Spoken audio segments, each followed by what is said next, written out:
ഉണ്ണി വാവ vlogs. Honestly പറയാലോ, ഞാൻ ഇവരുടെ ഈ ലേറ്റസ്റ്റ് വീഡിയോ അച്ഛൻ മരിച്ചതുമായിട്ട് റിലേറ്റ് ചെയ്ത് അവരുടെ ഒരു എക്സ്പ്ലനേഷൻ വീഡിയോ വരുമ്പോഴാണ് ഞാൻ ആ ചാനലും അവിടുത്തെ കണ്ടന്റും കാര്യങ്ങളൊക്കെ തുറന്നു നോക്കുന്നത്. ഞാൻ ആ ഒരു വീഡിയോ ഞാൻ കംപ്ലീറ്റ് ഇരുന്ന് കണ്ടു.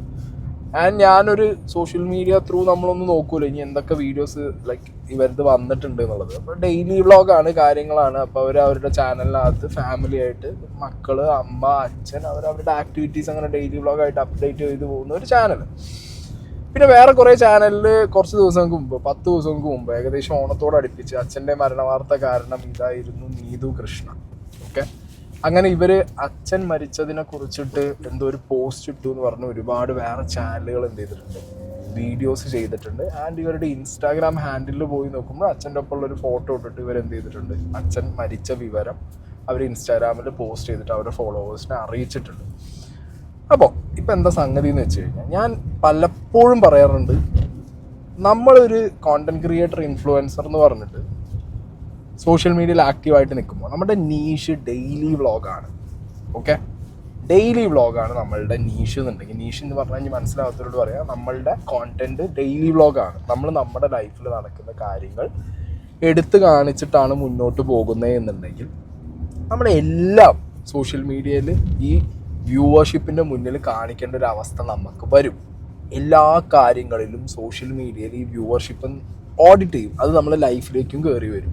നമ്മൾ ചിരിച്ചാലും കരഞ്ഞാലും ഏത് ഇമോഷൻ ആയിക്കോട്ടെ നമ്മൾ ഇത് അവരോട് ഷെയർ ചെയ്തിട്ടുണ്ടെങ്കിൽ നാളെ നമ്മുടെ വീട്ടിലൊരു അംഗമോ അല്ലെങ്കിൽ അതിനേക്കാൾ കൂടുതൽ നമ്മളിലേക്ക് ഇൻട്രൂഡ് ചെയ്യും ഈ വ്യൂവർഷിപ്പ്.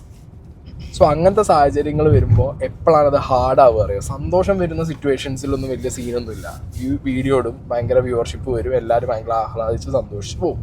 പക്ഷെ മരണം, ഇതേപോലുള്ള സിറ്റുവേഷൻസ്, അതായത് നമുക്ക് എന്തെങ്കിലുമൊക്കെ ഒരു പ്രശ്നം, നമ്മൾ സങ്കടത്തിലിരിക്കുന്ന സമയത്ത് അത് ഭയങ്കര സീനാണ്. അത് നമ്മുടെ വ്യൂവർഷിപ്പിനെ എക്സ്പ്ലെയിൻ ചെയ്ത് കൊടുക്കുക എന്ന് പറഞ്ഞു കഴിഞ്ഞാൽ അത് ലേശം പാടുള്ള പരിപാടിയാണ്. അപ്പോൾ ഇവർക്ക് പറ്റിയത് എന്താണെന്നുള്ളത് ഷോർട്ടായിട്ട് ഞാൻ പറയാം. ഇവരുടെ അച്ഛൻ എബ്രോഡാണ്. അച്ഛൻ അവിടുന്ന് ആത്മഹത്യ ചെയ്തു എന്നാണ് അറിയാൻ കഴിഞ്ഞത്. റീസണും കാര്യങ്ങളൊന്നും ഈ ഫാമിലിക്ക് അറിയില്ല, എന്തുകൊണ്ട് ആ വ്യക്തി അങ്ങനെ ചെയ്തു എന്നുള്ളത് അമ്മയ്ക്കും അറിയില്ല, ബാക്കി 2 പെൺകുട്ടികൾക്കും അത് അറിയില്ല. അങ്ങനെ ഇവർ ഈ മരണവാർത്ത പുറത്തറിയിക്കുന്നു. അതിനുശേഷവും ഇവർ കണ്ടിന്യൂസ് ആയിട്ട് വീഡിയോ ഇടുന്നു. അപ്പോൾ നമ്മുടെ സൊസൈറ്റീൻ്റെ ഒരു ഇത് വെച്ചിട്ട് എന്താ, അച്ഛൻ മരിച്ചു വീട്ടിൽ, കുട്ടികളും അമ്മയും വീണ്ടും യൂട്യൂബിൽ വീഡിയോ ഇടുന്നു. അപ്പം അച്ഛൻ്റെ മരണം ഇവർക്ക് പ്രത്യേകിച്ച് വിലയൊന്നുമില്ല, ആ അച്ഛന് അവർക്ക് പ്രത്യേകിച്ച് വിലയൊന്നുമില്ല. ഇവർക്ക് യൂട്യൂബ് റവന്യൂ, യൂട്യൂബ് മാത്രം മതി. ആൻഡ് ഈ അച്ഛൻ ഗൾഫിൽ നിന്ന് അടിച്ച പൈസ മൊത്തം ഇവരെന്ത് ചെയ്തു, ഇവിടെ അടിച്ചു പൊളിച്ച് തീർക്കുകയാണ്. യൂട്യൂബുമായിട്ട് അവരുടെ അങ്ങനെയായിട്ട് അവർ പോവുകയാണ് എന്നുള്ള രീതിയിലേക്ക് കമൻറ്റ് ബോക്സ് മാറിയപ്പോഴാണ് ഇവരെന്ത് ചെയ്തത്, വന്നിട്ട് ഇതിൽ ഇവരുടെ ഒരു എക്സ്പ്ലനേഷൻ ഇവർ കൊടുക്കുന്നത്. ഓക്കെ, എന്താണെങ്കിലും ഇവരിട്ടിട്ടുള്ള വീഡിയോ ഞാനിവിടെ പ്ലേ ചെയ്യാം. അപ്പോൾ ഏകദേശം നിങ്ങൾക്ക് ഇവരെന്താണ് ഇവർക്ക് പറയാനുള്ള എക്സ്പ്ലനേഷൻ എന്നുള്ളത് മനസ്സിലാവും. നമ്മുടെ വിട്ടു പോയി. ഇങ്ങനെ ഒരു വീഡിയോ ഇത്രയും പെട്ടെന്ന് ഇടേണ്ടി വരും, ഇത്രയും പെട്ടെന്ന് അല്ലെങ്കിൽ ഒരു വീഡിയോ നമ്മൾ ഇടേണ്ടി വരും, അല്ലെങ്കിൽ ഇങ്ങനെ നമ്മൾ വന്നിരിക്കേണ്ടി വരും, ഒന്നും നമ്മൾ വിചാരിച്ചിട്ടില്ല.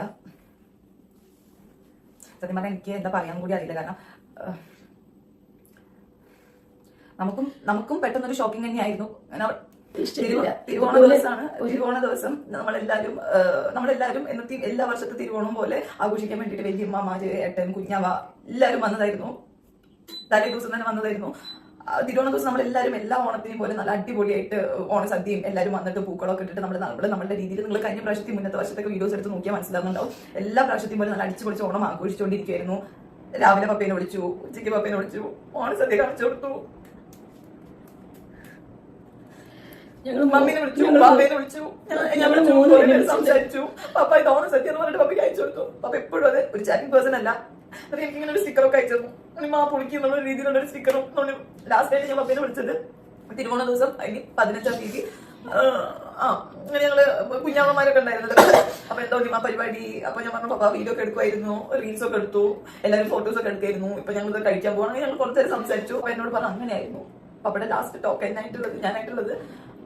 അത് കഴിഞ്ഞിട്ട് വാക്കുട്ടിനെ വിളിച്ചു, വാക്കുട്ടി അങ്ങോട്ട് വിളിച്ചു. ഞാനാണെങ്കിൽ ഞാൻ ബിസി ആയിട്ട് അങ്ങനെ വിളിക്കാറുന്നില്ല കേട്ടോ. അങ്ങനെ വിളിക്കുമെന്ന് എനിക്ക് തോന്നുന്നില്ല. എന്തോ എനിക്ക് ഇങ്ങനെ കുട്ടീനെ എടുത്തിരിക്കുമ്പോൾ എന്തോ പപ്പനെ വിളിച്ച് കാണിച്ചു കൊടുക്കാൻ തോന്നി. എന്താ എനിക്കറിയില്ല, മനസ്സാണെന്നതായിരിക്കും എനിക്കറിയില്ല. വെറുതെ ഞാൻ വീഡിയോ കോൾ വിളിച്ച് കാണിച്ചു കൊടുത്തു. അപ്പൊ ഞാൻ കുട്ടി ഇങ്ങനെ കളിക്കുന്നത് കാണിച്ചു കൊടുക്കായിരുന്നു, പപ്പീനെ നോക്കിയിട്ടുണ്ടായിരുന്നു. ഓക്കെ, അപ്പൊ അവര് ആ ഒരു സിറ്റുവേഷൻ പറയാണ്. ഓണത്തിന്റെ ടൈമിലാണ് അച്ഛൻ മരിച്ച വാർത്ത ഇവർ അറിഞ്ഞപ്പോൾ ഇവരത് ഇവരുടെ ഇൻസ്റ്റാഗ്രാം ഹാൻഡിൽ വഴി കിട്ടുന്നുണ്ടെങ്കിലും യൂട്യൂബിൽ ഇതേപോലൊരു എന്തുകൊണ്ടാണ് ആ മരണം സംഭവിച്ചത്, റീസൺ എന്തായിരുന്നു, അത് ഇവർക്കും അറിയില്ല. ഇപ്പോഴും ഈ വീഡിയോനകത്ത് അവർ അറിയില്ല എന്ന് തന്നെയാണ് പറയുന്നത്.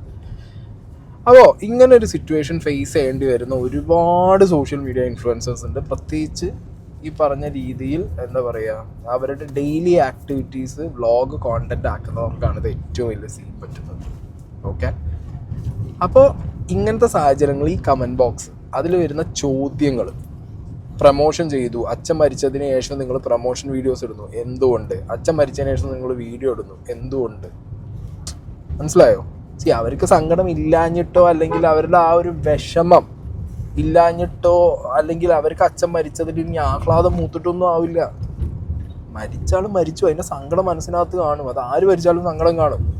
പക്ഷെ അവർക്ക് അവരുടെ ജീവിതം മുന്നോട്ട് പോകണ്ടേ, അവർക്ക് അവരുടെ ലൈഫ് അവർക്ക് മുന്നോട്ട് പോകണം. ഓക്കെ, അച്ഛൻ എന്ന് പറഞ്ഞ ഒരാൾ അവർക്കൊരു പില്ലറായിരുന്നു, ആ പില്ലർ പോയി. ബട്ട് അവർക്ക് അവരുടെ ലൈഫ് മുന്നോട്ട് പോകണം എന്നാണെങ്കിൽ അവർക്ക് അത് മുന്നോട്ട് കൊണ്ടുപോയല്ലേ പറ്റൂ. ഇപ്പം അവർക്ക് ഏറ്റവും വലിയൊരു ഇൻകം എന്ന് പറയുന്നത് യൂട്യൂബാണ്. ആ ഇൻകം അവർക്ക് മുന്നോട്ട് കൊണ്ടുപോയേ പറ്റൂ. പിന്നെ കുറേ ആൾക്കാർ കമൻറ്റ് ബോക്സിൽ പോയിട്ട് അച്ഛൻ അയച്ചിരുന്ന പൈസക്ക് ദൂത്തടിച്ച് നടക്കരുത്, അച്ഛൻ്റെ പൈസ മാത്രമാണോ നിങ്ങൾക്ക് വേണ്ടിയിരുന്നത്? യൂട്യൂബിൽ നിന്നും അച്ഛൻ അയക്കുന്ന പൈസയും ഒക്കെ കൊണ്ടിട്ടാണ് ഈ ലൈഫ് അവർ മുന്നോട്ട് കൊണ്ടുപോയെന്നുള്ളതാണ് അവർ വീഡിയോയിൽ പറയുന്നത്. ഓക്കെ, എവിടെയും അവർ ഇതാണ് അവസ്ഥ. ഒരു കണക്ക് ബോധിപ്പിക്കേണ്ട ഒരു അവസ്ഥയായി പോയി. നാട്ടുകാരെ മുന്നിൽ ഇവരെങ്ങനെ ജീവിക്കുന്നു, എത്ര രൂപയ്ക്ക് ജീവിക്കുന്നു, ഈ കിട്ടിയ പൈസ കൊണ്ട് ഇവരെന്തൊക്കെ ചെയ്യുന്നു. സത്യത്തിൽ യൂട്യൂബിൽ ഇങ്ങനത്തെ ഡെയിലി വ്ളോഗ് ചെയ്യുന്നവരുടെ അവസ്ഥ മഹാ കഷ്ടമാണ്. ഒന്നും വേണ്ട. ഇപ്പോൾ അല്ല സ്നേഹ, നമ്മൾ തന്നെ ഇപ്പൊ എന്തെങ്കിലും ഒരു ഡെയിലി വ്ളോഗ് വീഡിയോ ഇട്ട് കഴിഞ്ഞാൽ അതിനകത്ത് ചോദ്യം വരാറുണ്ട്. ഞാൻ ചില സമയത്ത് കണ്ടിട്ടുണ്ട്, എന്താ സ്നേഹയ്ക്ക് ഒരു സന്തോഷമില്ലാത്തത്, ജിത്തുബായി എന്തുകൊണ്ട് വീഡിയോയിൽ വരുന്നില്ല? പല രീതിയിലുള്ള ചോദ്യങ്ങളാണ് ഈ ഡെയിലി വ്ളോഗ് വന്ന ഫേസ് ചെയ്യേണ്ട ഒരു അവസ്ഥ അല്ലെ. നമ്മളതിന് മറുപടി പറയാൻ ബാധ്യസ്ഥരും ആവും. അല്ല, മറുപടി പറഞ്ഞില്ലെങ്കിൽ എന്താ അറിയോ, ഇതിന്റെ എണ്ണം കൂടും.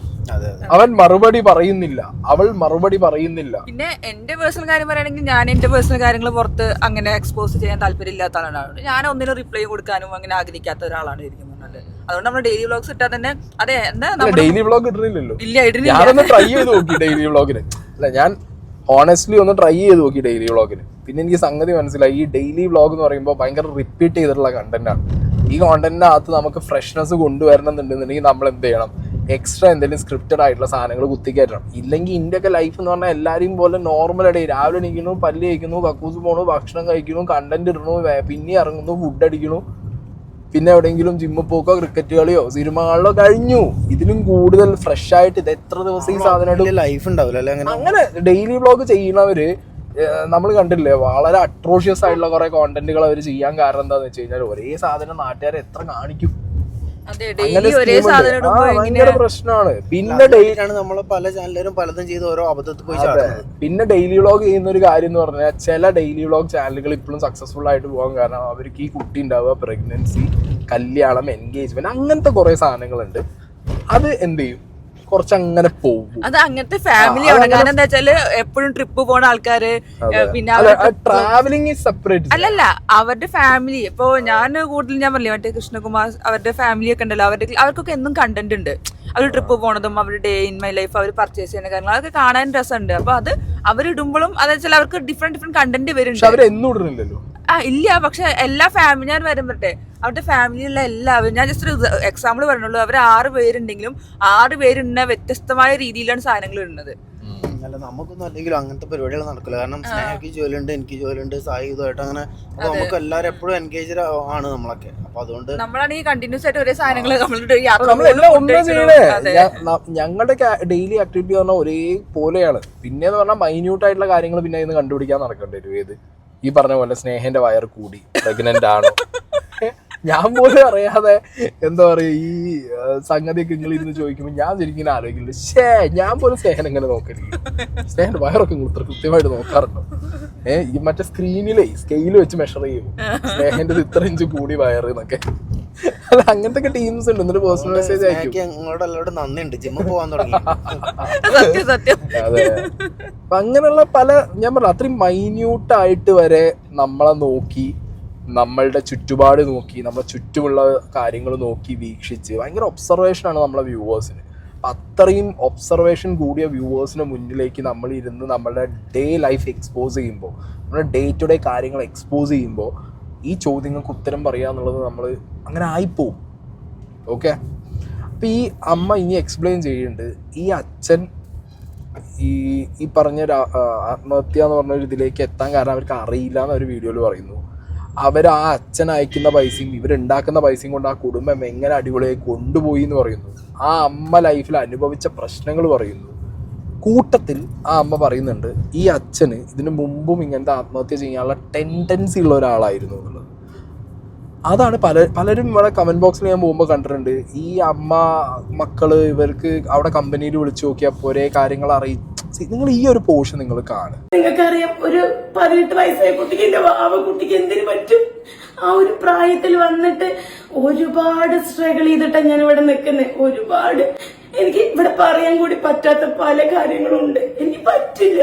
എന്റെ കൂടെയുള്ള എന്റെ ഫ്രണ്ട്സ് ചോദിക്കും, നീ എങ്ങനെ സഹിച്ച്, നീ എങ്ങനെ പിടിച്ചു നിന്നേ ചോദിക്കും. കാരണം അവരൊക്കെ കണ്ണിൽ കണ്ട ആൾക്കാർ. അവരെപ്പോഴും ചോദിക്കും, എന്നാലും നീ എങ്ങനെ അവിടെ പിടിച്ചു നിന്നില്ലെങ്കിൽ നീ എങ്ങനെ ആയി എന്നൊക്കെ ചോദിക്കും. അത്രയും റിസ്കിൽ വന്നിട്ടും കൂടി ഞാൻ ഏട്ടനെ വിട്ടു പോയിട്ടില്ല. ഒരുപാട് വിഷമഘട്ടങ്ങൾ ഉണ്ടായിട്ടുണ്ട്. മരിക്കേണ്ട അവസ്ഥ എനിക്കുണ്ടായിട്ടുണ്ട്. ഡിവോഴ്സിന്റെ വക്ക് വരെ വന്ന അവസ്ഥ ഉണ്ടായിട്ടുണ്ട്. അപ്പൊ ഈ സിംഗപ്പൂരില് ഏട്ടിങ്ങനെ ഒരു ഓഫർ ലെറ്റർ വന്നതാ. ഏട്ടിങ്ങനെ മെയിൽ അയച്ചിട്ടുണ്ടായിരുന്നു ഇങ്ങനെ ജോലിയുടെ കാര്യമായിട്ട്. അപ്പൊ ഒരു ഓഫർ ലെറ്റർ വന്നതിൽ ഇങ്ങനെ ജോലി കിട്ടി എന്ന് പറഞ്ഞിട്ട് ഒരു ഓഫർ ലെറ്റർ ആയിരുന്നു അത്. എന്നിട്ട് ചിരിച്ചുകൊണ്ട് ഇറങ്ങി വന്നിട്ട് പറഞ്ഞു, ജോലി കിട്ടി, നമ്മൾ രക്ഷപ്പെട്ടു എന്ന് പറഞ്ഞു. കാരണം ഈ ഖത്തറിലെ ജോലി പോയപ്പോ നമ്മളുടെ ജീവിതം മൊത്തം മാറി മറിയണം അവിടെ. അന്ന് എന്നിട്ട് അയാൾ ഓഫർ ലെറ്റർ വന്നു വെച്ചിട്ട് കാണിച്ചു. ഞങ്ങൾ ഒരുപാട് സന്തോഷിച്ചു. അത് കഴിഞ്ഞിട്ട് ഒരു 10 മിനിറ്റ് കഴിഞ്ഞപ്പോ ഏട്ടൻ എന്നെ കൈ പിടിച്ചിട്ട് മോളിലേക്ക് കൊണ്ടുപോയി. എന്നിട്ട് മോളത്തെ റൂമിൽ ആള് കയറുണ്ട് കുരുക്കിട്ട് വെച്ചിരിക്കുക. ഒരു മഞ്ഞ കയറത്ര വണ്ണം അത് കുരുക്കിട്ട് വെച്ചിരിക്കുക. എന്നിട്ട് പറയും, ഞാൻ തൂങ്ങാൻ വേണ്ടി നിൽക്കായിരുന്നെന്ന് പറഞ്ഞു. അപ്പൊ ഞാൻ ചോദിച്ചു, ഞാനങ്ങനെ ഷോക്കായി. ഞാൻ ചോദിച്ചു, എന്താ ഏട്ടാ നിങ്ങൾ എന്ത് പണി ചെയ്യാൻ പോയി, അതും വീട്ടിന്റെ ഉള്ളില്? അപ്പൊ ആള് ചിന്തിക്കണില്ല, 2 പെൺകുട്ടികളാണ്, ഞാൻ എങ്ങനെ മുന്നോട്ട് കൊണ്ടുപോകും, ഈ വീട്ടിൽ ഇങ്ങനെ ചെയ്ത് കഴിഞ്ഞ് ഇവരെങ്ങനെ ജീവിക്കുന്ന ആള് ചിന്തിക്കുന്നില്ല. അത് കഴിഞ്ഞിട്ട് അപ്പൊ ആളുടെ മൈൻഡിൽ എന്താ, ജോലി പോയി ആൾക്ക് മാനഹാനി സഹിക്കാൻ പറ്റില്ല. ഒരു ഓപ്ഷൻ അപ്പുറത്ത് ഇല്ലേ, ജോലി പോയി അടുത്തൊരു ജോലി ഇല്ലേ.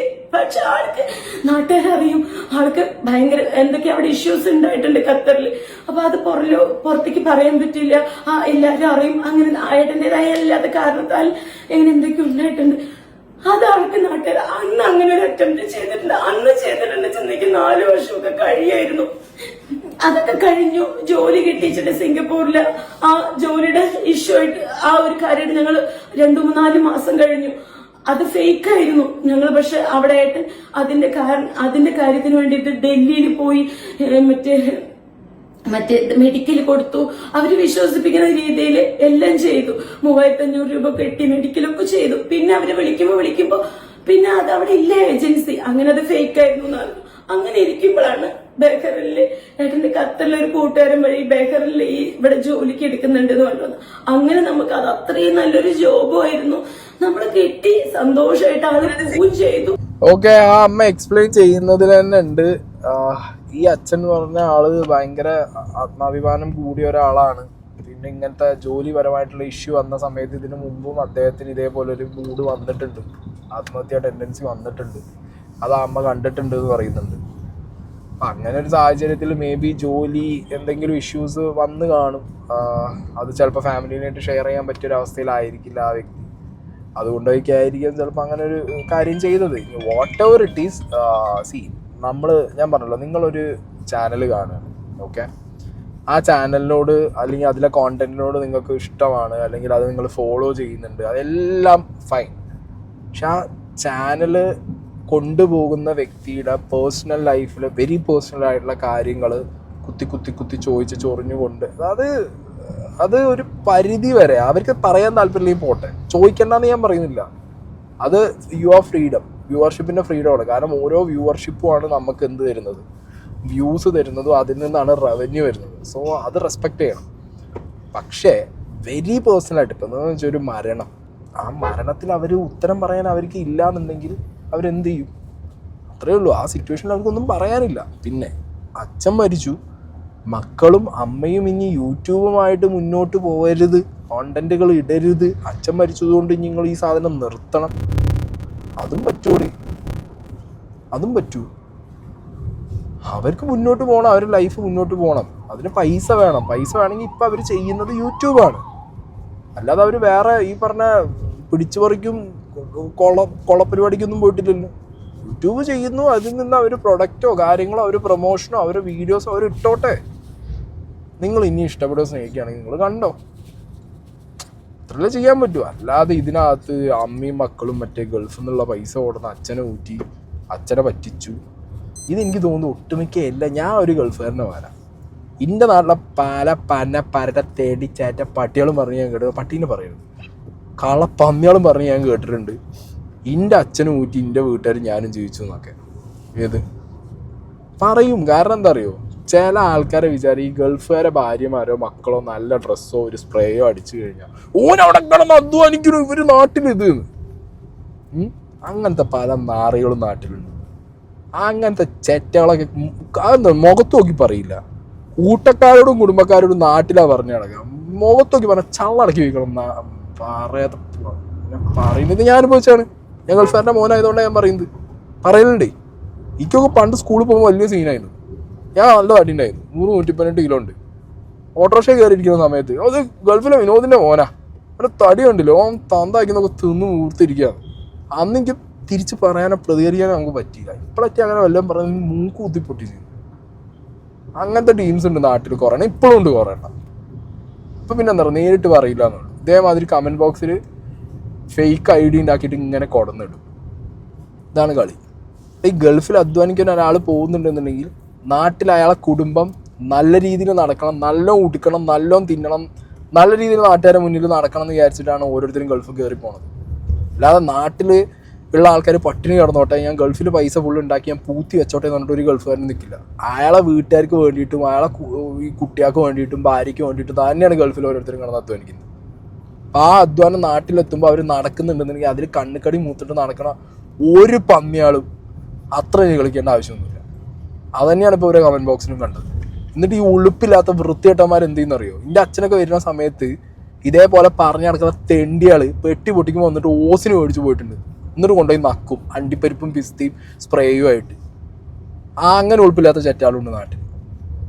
ഒരു ഗൾഫുകാരൻ്റെ മോനായതുകൊണ്ടാണ് പറയുന്നത്, അനുഭവിച്ചതാണ്.